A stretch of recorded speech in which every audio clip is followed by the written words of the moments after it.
में दबा लिए। खरामा खरामा बूढ़ी के घर गए, अमीरुल मोमिनीन खलीफतुल मुस्लिमीन कहते मैं बैठा देख रहा था, अबू बकर बूढ़ी अम्मा के घर में झाड़ू दे रहे थे। फिर मैंने देखा उनके बर्तन मांज रहे थे। फिर अम्मा के लिए अबू बकर सिद्दीक पानी भर के ला रहे थे। फिर ताज़ा खाना उसे दे रहे थे, खजूरें दे रहे थे। कहते हैं ड्यूटी करके अबू बकर बाहर निकले तो मैं सामने खड़ा हो गया, गौर से चेहरा देखा।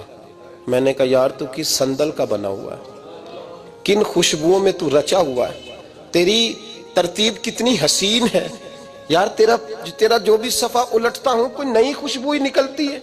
चल बता, बाकी बातें तो एक तरफ रही, ये जूते क्यों उतार के बगल में दबाए? तो सिद्दीक अकबर फरमाने लगे जूतों से आवाज पैदा होती है। तो मैं अम्मा की नौकरी करने जा रहा हूं, दुनिया को तो नहीं ना बताना कि ड्यूटी कर रहा हूं, इसलिए ये जूते उतार लिए हैं। मैं अपने और अपने रब के दरमियान राज रखना चाहता हूं।